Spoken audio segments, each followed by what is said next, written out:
Hello everyone, आज का topic है अपस्ट्रीम और डाउनस्ट्रीम। तो स्टूडेंट्स को अपनी लाइफ में एक ना एक बार इस टॉपिक के अंदर प्रॉब्लम ज़रूर आती है, अपस्ट्रीम और डाउनस्ट्रीम की। तो इसीलिए आज इसी टॉपिक को देखेंगे। मैंने यहाँ पर 3 क्वेश्चंस लिख के रखे हैं, हम एक एक करके इन्हीं को सॉल्व करेंगे। उससे पहले थोड़ा सा बार थ्योरी देख लेते हैं कि इसका मतलब क्या है। तो 2 नाम है, एक अपस्ट्रीम और एक डाउनस्ट्रीम। अपस्ट्रीम डाउनस्ट्रीम का मतलब अप या डाउन से लेना देना नहीं है, ये एक्चुअली में फ़्लो के अगेंस्ट और फ्लो के साथ जाने का मतलब है। अगर हम लोग फ्लो के अगेंस्ट जा रहे हैं, यानी कि पानी के बहाव से उल्टी जगह पे जा रहे हैं, उल्टी दिशा में जा रहे हैं, तो वो अपस्ट्रीम माना जाता है। और पानी के बहाव के साथ में जाने को हम डाउनस्ट्रीम बोलते हैं। जब हम लोग नदी के या फिर पानी के फ़्लो के अगेंस्ट जा रहे हैं, तो हमारी स्पीड पे क्या इफेक्ट पड़ेगा। ऑब्वियसली हम लोग धीरे जाएंगे। मान लेते हैं जो ओशन से हैं, जो कि पानी है, उसकी स्पीड जो है वो y है और हमारी बोट की जो स्पीड है वो x है। इस केस में भी और इस केस में भी। तो हमारी बोट की स्पीड है x और पानी की स्पीड है y। तो इसी केस में अब देखते हैं, मान लेते हैं कि इसकी y और ये x है। तो अपस्ट्रीम की बात कर रहा हूँ। अगर मैं x की स्पीड से जाता हूँ, ये जो x है वो मेरा स्टिल वाटर के अंदर है। ये जो x की स्पीड मानी है वो स्टिल वाटर के अंदर है। So let speed of boat in still water नहीं मानी है, speed of boat in still water, ये हमने x मानी है।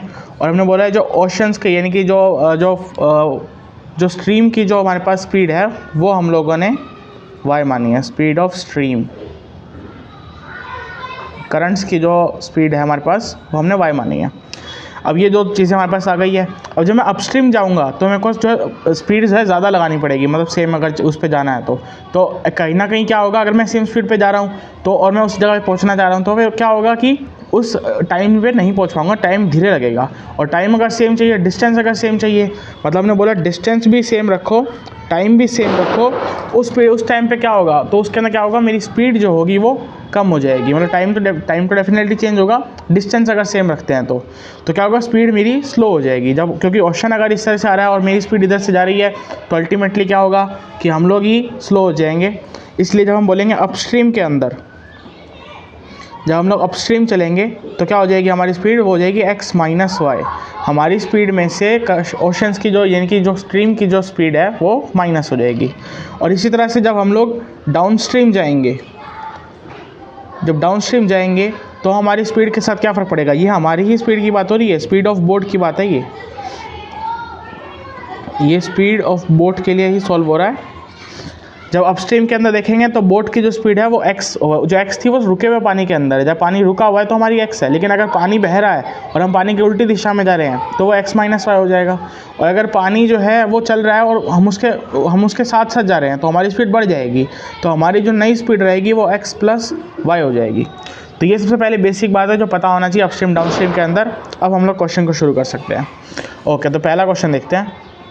तो जो पहला क्वेश्चन है आज का वो है, A sailor goes 8 kilometers downstream in 40 minutes and returns in 1 hour. Determine the speed of sailor in still water and speed of stream. तो ये क्वेश्चन दे रखा है और क्वेश्चन के अकॉर्डिंग चलो अब एक एक करके देखते हैं। बोला सेलर की जो स्पीड है वो जो डिस्टेंस ट्रैवल कर रहा है वो डाउन स्ट्रीम कर रहा है 8 किलोमीटर 40 मिनट्स में, और जब रिटर्न आ रहा है तो वो 1 घंटे में आ रहा है। तो लेट्स सी कि चलो ये एक बोट है हमारी, सेलर इसके अंदर है और ये जो है डाउन स्ट्रीम जाने का मतलब साथ जा रहा है, करंट्स के, ओशंस के साथ में जब ट्रैवल कर रहा है तो इसको जो है 8 किलोमीटर जाना है। तो टोटल डिस्टेंस हमारे पास कितना है, distance is equals to 8 kilometre. अब ये टाइम कितना ले रहा है, टाइम ले रहा है 40 मिनट्स का, और रिटर्न होगा 1 घंटे के अंदर। तो बोल रहे रिटर्न की, चलो रिटर्न की बात बाद में करते हैं, पहले यहाँ देखते हैं।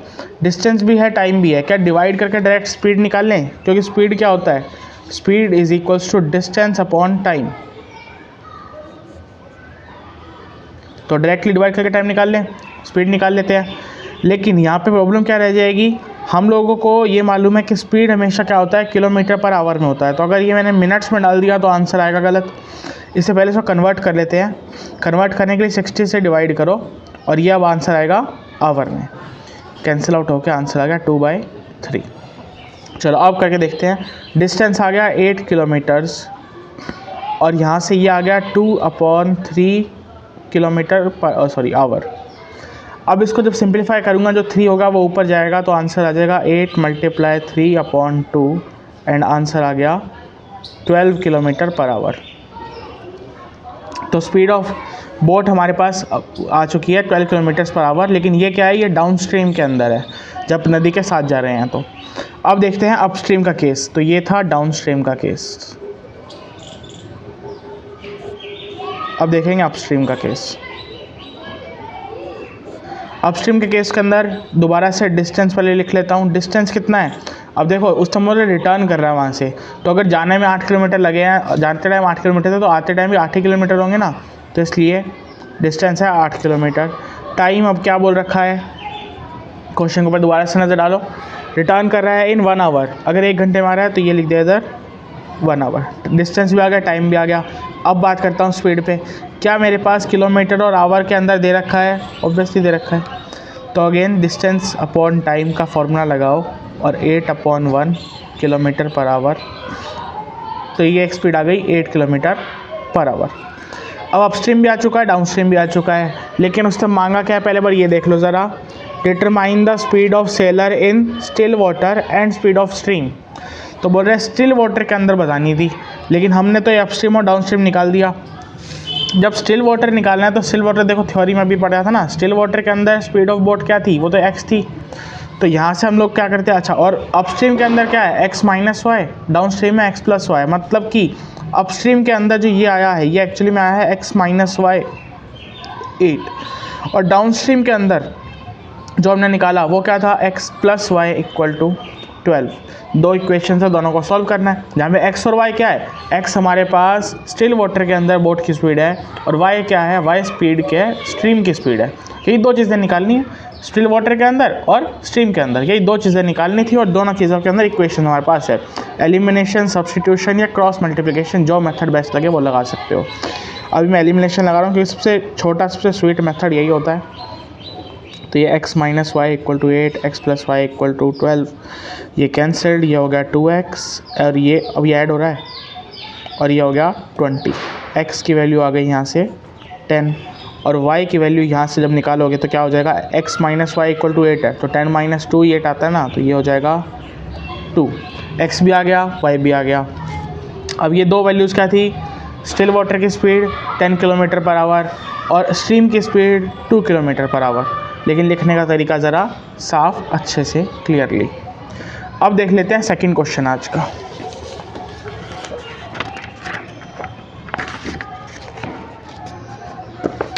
ये पहला क्वेश्चन कॉन्फिडेंस के लिए था, इसीलिए इजी था।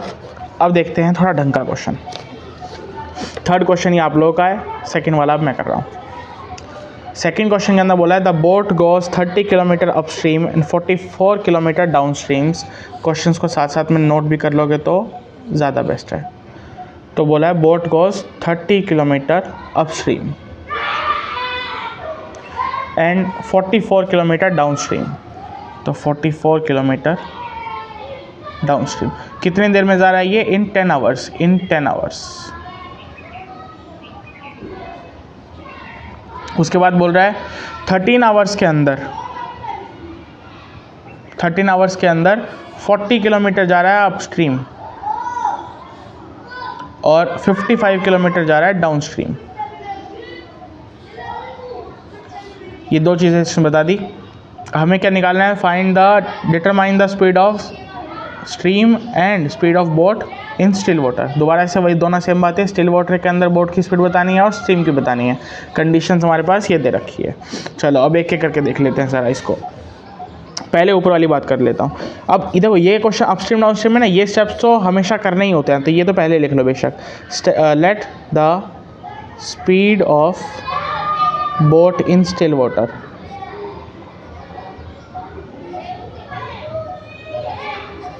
x। अब आ जाओ स्पीड ऑफ स्ट्रीम, ये रामायण तो हर बार लिखनी है। स्पीड ऑफ स्ट्रीम क्या आ जाएगी, वो मान ली y। बोट की स्पीड भी आ चुकी है, स्ट्रीम की भी स्पीड आ चुकी है। अगली चीज़ क्या लूँगा कि अपस्ट्रीम में क्या होती है और डाउन स्ट्रीम में क्या होती है। तो बोला now speed of boat in upstream.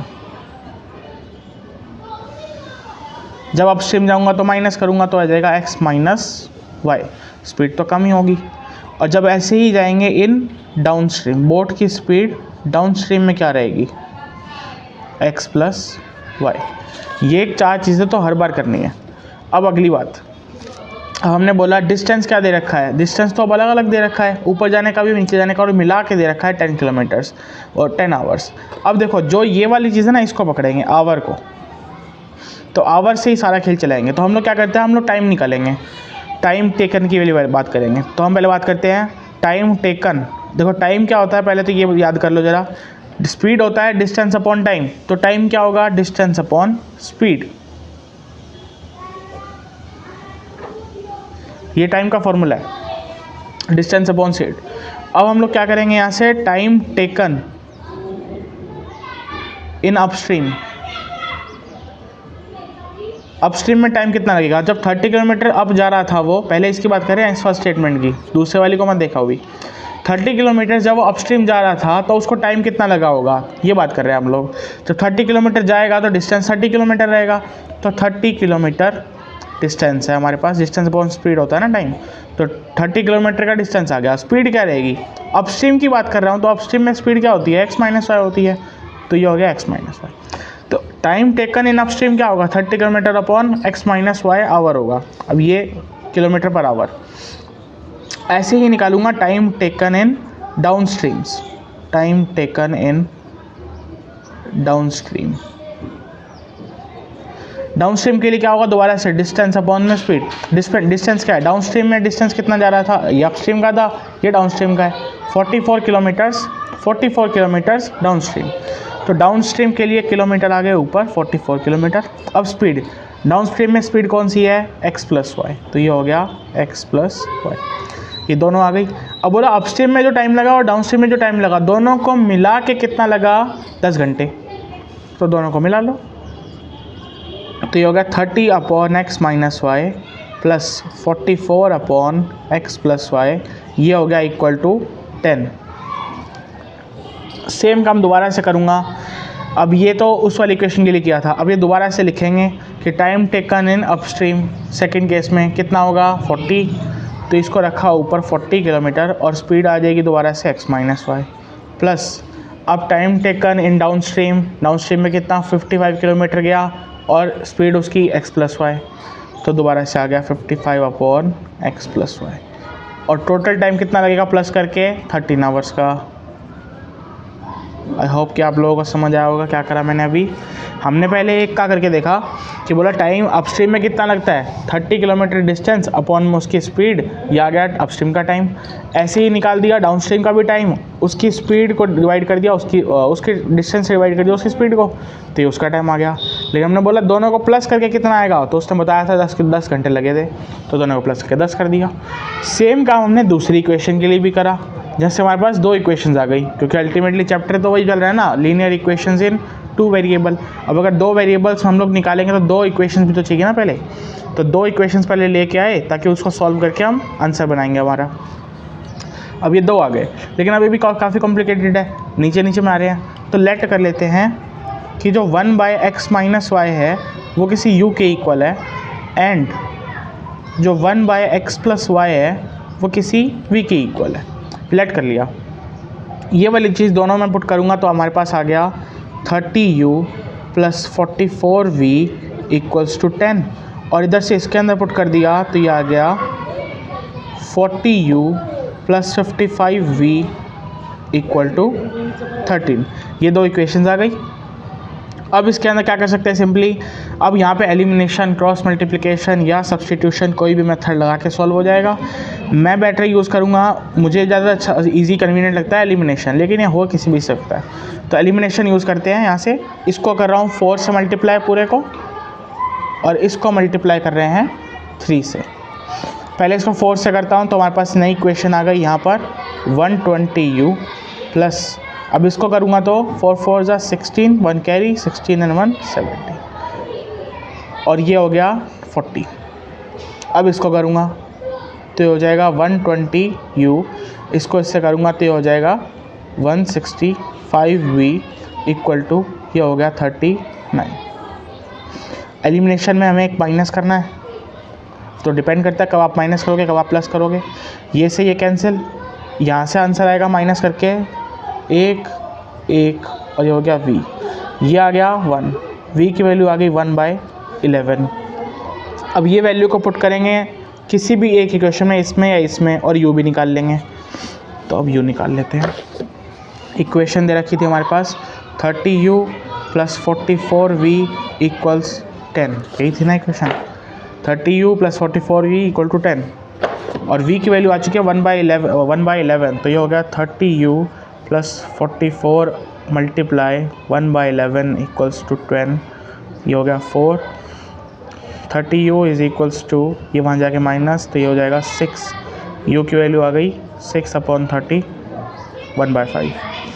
अब u भी आ चुका है, v भी आ चुका है, v की वैल्यू क्या थी 1/11, u की जगह पे रख दूंगा 1 - y, 1/1 - y जो कि हो जाएगा 1/5, और 1/x + y करूँगा तो आंसर आ जाएगा 1/11। क्रॉस करो मल्टीप्लाई दोनों को, तो ये हो गया x - y की वैल्यू आ गई 5 और x + y की वैल्यू आ गई 11। अब दोनों को अगर दोबारा से एलिमिनेशन या सब्स्टिट्यूशन किसी मेथड से सॉल्व करोगे तो x और y की वैल्यू आएगी। दोबारा से एलिमिनेशन लगा रहा हूँ, x + y = 11, ये कैंसिल आउट, ये हो गया 2x = 16, x की वैल्यू आ गई 8 एंड y की वैल्यू यहाँ से क्या आ जाएगी, अब 8 में से कुछ माइनस क्या 5 आ रहा है तो y हो जाएगा 3। तो ये दो आंसर्स आ गए।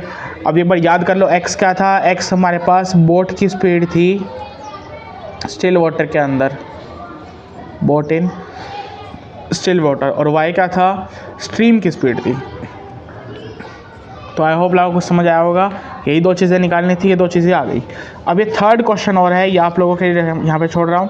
एक मोटर बोट है जो ट्रैवल कर रही है 30 किलोमीटर्स अपस्ट्रीम, 28 किलोमीटर डाउनस्ट्रीम। तो एक बार ऐसे ही लिख के देख लेना, 30 किलोमीटर जा रही है ये अपस्ट्रीम और 28 किलोमीटर जा रही है ये डाउनस्ट्रीम, और दोनों मिला के कितना टाइम लग रहा है इसको, 7 आवर्स लग रहे हैं, 7 घंटे लगते हैं, 7 आवर्स। अब ये क्या दोबारा बोल रहा है कि ये ट्रैवल भी कर सकती है कितना, 21 किलोमीटर अपस्ट्रीम एंड रिटर्न है तो 21 डाउनस्ट्रीम हो जाएगा, 21 किलोमीटर डाउनस्ट्रीम इन 5 आवर्स। तो इसमें कितने लग रहे हैं, 5 hours. Find the speed of boat in still water and in the speed of stream. तो दोबारा से वही बात है, स्टिल वाटर के अंदर निकालनी है स्पीड बोट की और निकालनी है स्ट्रीम की स्पीड। तो ये दो स्पीड निकालनी है इस क्वेश्चन के अंदर भी, जैसे हमने पहले ये वाला किया एग्जैक्टली वैसा क्वेश्चन ये आप लोगों के लिए।